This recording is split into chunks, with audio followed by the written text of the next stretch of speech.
Olá, ouvinte, amigo, mais uma oportunidade da gente ter um papo bom aqui. Com muito prazer, mais uma vez, eu, Alisson Calil Cordeiro, recebo aqui na nossa bancada cinza Dr. José Guilherme Amorim, Momento Neurosaúde, uma conversa boa a respeito de assuntos importantes que são interessantes para você que está aí na audiência em casa, você que está com o seu carro por aí nos acompanhando pelo Dial também, independente de rede social ou então do FM, do app, por onde você esteja recebendo esse sinal, tá certo?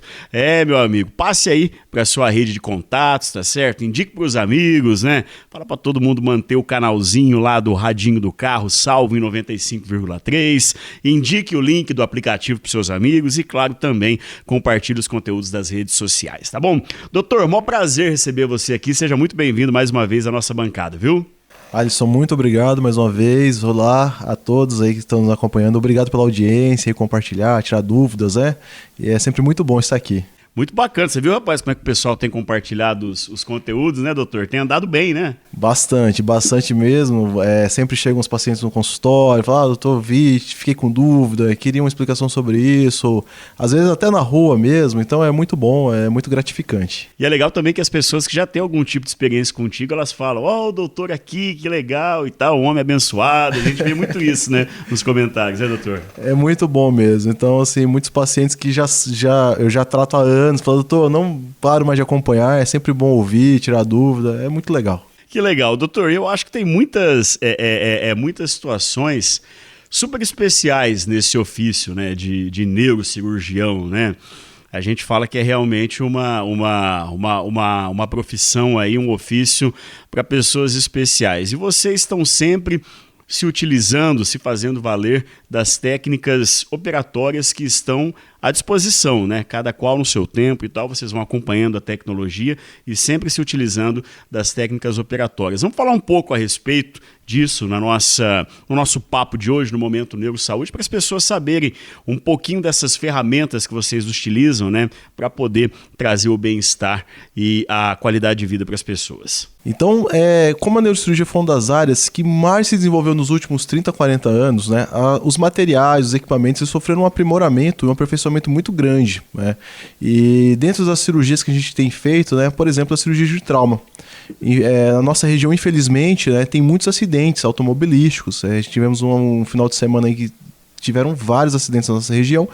E dentre esses traumas, o trauma crânioencefálico se destaca. Por exemplo, uma cirurgia muito, né, que já fiz muito, uma cirurgia bem tradicional na nossa área, é aquela cirurgia de craniectomia descompressiva. Então, o paciente sofre um trauma grave cerebral, né? Ele machuca, faz uma contusão no cérebro e aquele cérebro tem uma tendência de inchar, realmente fazer um edema cerebral. Nesses casos, né, em algumas situações está indicada, né, você remover a metade do crânio para que aquele cérebro que está inchando não machuque o cérebro que não foi machucado no acidente, né? Então, seria meio que para conservar o restante, não é? Exatamente, Alisson. Então, assim, a gente dá um espaço tanto para aquele cérebro que sofreu a contusão, que está sofrendo edema, quanto para o outro. Então, a cirurgia... Aí como é que abre, doutor? E daí como é que faz? Essa é a questão. É que o doutor fala com tanta naturalidade, né, que a gente fica imaginando. Como é que abre daí, doutor? Como é que procede? Então como eu atuo já há mais de uma década na neurocirurgia, eu já vivenciei algumas fases. Então, a incisão é uma incisão grande, então a gente raspa realmente metade do cabelo e a incisão faz uma incisão ampla aqui, né, um corte para levantar toda essa parte do couro cabeludo. O material cirúrgico que a gente dispõe hoje é muito diferente do que quando eu comecei na neurocirurgia, né? Então a gente usava o material, um trépano, que é tipo aquela furadeira mesmo, lembra muito a marcenaria, né? Os maias, os icos usavam um material semelhante, então o trépano. Então apoiava a mão aqui, a outra ponta lá tinha a broca e a gente furava realmente o osso. Isso num passado recente, doutor? 10, 12 anos atrás? Recente. E em alguns lugares do Brasil, às vezes eu ainda acredito que deve usar. E toda a sensibilidade, o limite, até onde a gente furava o osso, ficava na mão do neurocirurgião. A gente sentia e à medida que o corte mudava, a resistência do osso, a gente sabia que estava chegando próximo do cérebro e ali a gente controlava a força para não fazer uma lesão. Avançar ali, isso, né? Uma lesão cerebral. E depois que a gente fazia os furos, né, a gente media onde ia ser cada furo, a gente passava uma fresa, uma serra, perdão, chamada serra de Ziegler, e com essa serra a gente fazia esse movimento e ela ia cortando o osso de forma reversa, né, até aproximando os pontos, e a gente ia conectando cada ponto daquele furo até a gente conseguir tirar metade do crânio, né?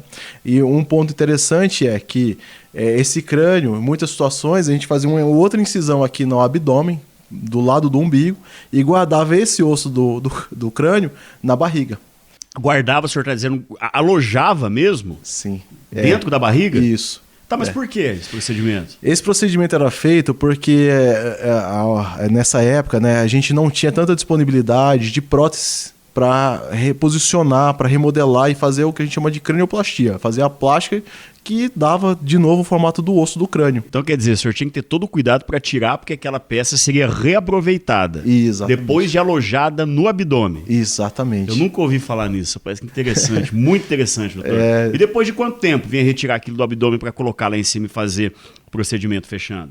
Em torno mais ou menos de 3 a 6 meses a gente já avaliava fazer essa que a gente chama essa nova cirurgia que chama de cranioplastia. Então foi um procedimento largamente utilizado na neurocirurgia. À medida que evoluiu o cimento ósseo, as próteses prototipadas, que é o que eu mais uso hoje, que são próteses que elas são feitas por um sistema tridimensional, uma impressora 3D, e aí ela fica perfeita no crânio. Por que a gente parou? Por que eu parei? Né? Muitos colegas pararam de usar essa técnica porque era muito sujeito a infecções. Uma parte daquele osso reabsorvia, então com o tempo ele também ia se degenerando ali no abdômen.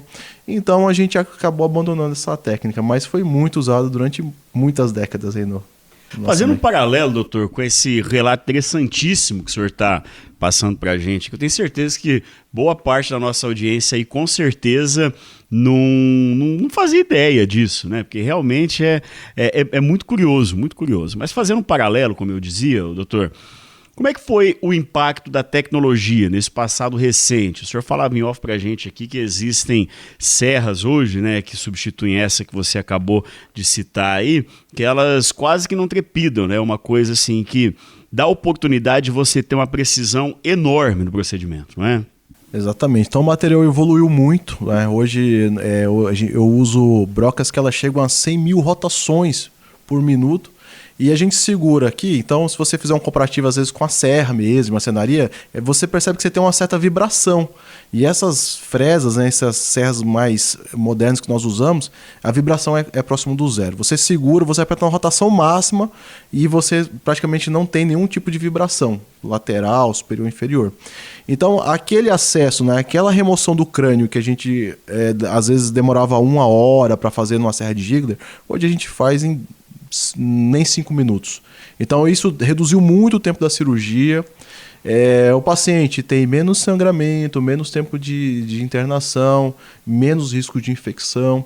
Evoluiu bastante. Além das fresas, nós também temos outros tipos de materiais que ajudam muito, né? Então, por exemplo, diferente da cirurgia do trauma, num acidente grave, uma cirurgia de tumor cerebral, vamos supor que é uma coisa rotineira. O primeiro passo que a gente precisa ver o neurocirurgião tem que olhar no crânio da pessoa e imaginar onde que está o tumor, né? Como se fosse uma visão de raio-x, vamos dizer assim. E aí ele vai fixar, porque depois que o paciente deita na maca do centro cirúrgico e fixa a cabeça, a gente não mexe mais, ele fica travado naquela posição. Então você vai ficar 1 hora, 2 horas, 3 horas, vai ficar naquela posição. Tem como você ficar mexendo ali, né? Isso, no corpo do paciente a gente não mexe mais. Depois a gente tem pequenas angulações que ele gira quase junto com a maca. Então esse é um ponto importante, é um fixador de 3 pontos, né? Essas fresas hoje auxiliam muito no acesso cirúrgico e nós temos também sistemas de monitoramento, a gente chama de neuronavegador, que ele tem uma ponta que a gente chama de probe, ele é um sensor. Ele pega a ressonância do paciente, cria uma imagem tridimensional e essa imagem tridimensional é colocada no monitor e onde a gente encosta a caneta, por exemplo, se fosse o sensor na crânio do paciente, ele mostra exatamente onde está, que região do cérebro que a gente vai chegar por aqui. Quase que um guia, uma possibilidade de espelhamento ali para te monitorar. Exatamente, quase que um guia mesmo. A gente sabe exatamente se está descendo meio centímetro do lado ou meio centímetro do outro. Ele está com uma precisão muito boa, assim. Então a gente praticamente não diminui muito as lesões cerebrais porque a gente vai exatamente em cima do tumor, do sangramento. Então isso são situações que, como eu comecei já tem mais de uma década aí que eu estou na neurocirurgia, eu vi essa evolução, acabei vivenciando. Então mudou muito, né? Como eu operava no começo, eu opero hoje, realmente assim, a cirurgia mesmo, assim, as doenças são semelhantes, mas o jeito que a gente faz hoje diminuiu muito o tempo cirúrgico, melhoramos muito os resultados, né? E são inovações fantásticas, né? Outra cirurgia interessante é quando o paciente tem acúmulo de líquor. Líquor, pessoal, é aquela água, né, que o cérebro produz. Então é um líquido que é produzido constantemente no nosso cérebro. Isso pode ser incidente independente de faixa etária, né? O senhor relatava a respeito da ocorrência disso em crianças também, doutor? Isso, crianças, jovens, adultos e idosos. Idosos também. Idosos é muito comum, né? A gente tem uma causa muito comum disso que é chamada de hidrocefalia de pressão normal. Crianças têm várias causas, hidrocefalias, pode ser estenose de aqueduto, congênitas, né? E, enfim, dificuldade de reabsorção mesmo, né? Então, existe uma série de patologias que levam à hidrocefalia. E o procedimento, doutor? O procedimento é muito interessante, porque o procedimento, a ideia é o seguinte: você tem que tirar aquele excesso de líquor, daquela água, do cérebro. A pressão daquela água do cérebro que vai levar aos sintomas. Então, qual foi a técnica desenvolvida? A técnica é o seguinte: a gente tem um sistema que ele tem um caninho que vai dentro do cérebro. Esse cano se liga a uma válvula. Essa válvula, ela mede, ela limita, ela começa a funcionar a partir de uma determinada pressão. É como se fosse um ladrão de uma caixa d'água. Quando a pressão está acima de um pré determinado, vamos supor 15 milímetros de mercúrio, 20 milímetros, tem as faixas pressóricas, ele começa a drenar aquele excesso. Depois que ele drenou o excesso, ele automaticamente fecha. Para onde vai esse excesso de líquido? Então, é feito um caminho, né? A gente chama de derivação ventrículo-peritoneal, vou falar numa forma mais simples. É feito um encanamento mesmo. Perfeito. Que desce desde o cérebro, né? Tem o sensor da válvula. E ele vem para onde, doutor? Vem no abdômen, vem lá na barriga. E aí, como o espaço do abdômen ele tem um espaço maior de área de absorção, aquele excesso de líquido, né, daquela água, ela é absorvida, cai na circulação e aí sai diversas formas. Pela diurese, pelo xixi, pela transpiração e vai embora, cocô mesmo. Então, é uma fórmula assim, foi muito revolucionária no tratamento das hidrocefalias. Muitos pacientes se beneficiam muito, né? Uma cirurgia aqui no consultório, a gente acaba tendo muitos casos de indicação e realmente é muito interessante porque quando eu era estudante eu ficava, mas como é que se faz isso, né? Como é que se liga uma válvula no cérebro, conecta, passa um encanamento? Então realmente são técnicas muito interessantes que estão aí na neurocirurgia, são muito usadas e os pacientes se beneficiam muito. Que coisa boa, que papo bom, viu, doutor? Que papo bom, esclarecedor, muitas curiosidades. A gente sempre fala, né, da patologia, né? A gente fala de como tentar viver melhor para evitar alguma patologia, fala a respeito do dia a dia aí, do neuro também, mas não falamos ainda a respeito das técnicas operatórias, que inclusive é um argumento muito curioso, né, doutor? Porque a gente não imagina como seja isso, né? A gente que é leigo, que está aqui de outro ângulo e tal, a gente não consegue alcançar que de repente isso até foi inspirado, a gente falava há pouco, na própria marcenaria, né? As serras, os procedimentos iniciais e tal, menos tecnológicos, não é isso, doutor? Muitos dos materiais eles foram sendo observados ali e sendo aplicados, né? Por exemplo, o próprio trepo, não existe relatos que até os incas e os maias tinham, né, técnicas de trepanação, então, né, há séculos e séculos atrás. Então isso tudo foi aprimorado, foi se observando, até os materiais que a gente dispõe hoje, realmente eles tiveram que passar por todo esse processo de evolução, usar as tentativa e erro, né? Então tentamos de um jeito, não dava certo, tentava fazer de outro, até a gente conseguir chegar no aprimoramento que a gente tem hoje, né? Situações interessantes também, por exemplo, situações de rotina, né, em grandes hospitais, grandes centros de cirurgia, pacientes que às vezes vão passar ou por procedimentos eletivos, né? Por exemplo, no caso de uma cirurgia de tumor cerebral, Sim. Ou até pacientes de trauma grave, que são situações inusitadas que todos nós estamos inerentes, né?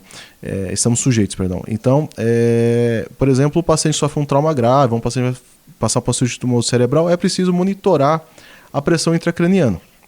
Veja que avanço interessante. Até bem pouco tempo, né, nós só tínhamos o tipo de pressão invasiva, precisava se colocar um catéter em algum espaço intracraniano, quer se fosse no cérebro ou no canal vertebral, para a gente medir, tinha que ser uma forma invasiva.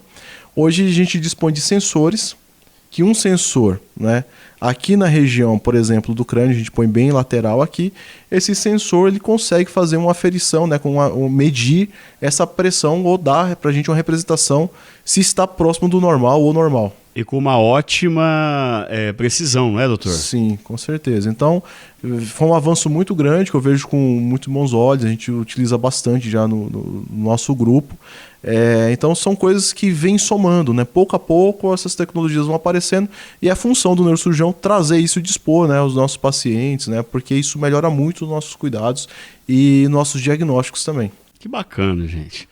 Falei aqui com o Dr. José Guilherme Amorim, Momento Neurosaúde, pela sua Líder de Verdade. Você que nos acompanha pelo FM, pelo app também, seja sempre muito bem-vindo aos nossos conteúdos. Doutor, com todo prazer, cumprimento você pelo seu tempo, pela sua disposição, disponibilidade e deixo aqui esse tempo conclusivo para você poder fazer as suas considerações finais. Pois não, doutor?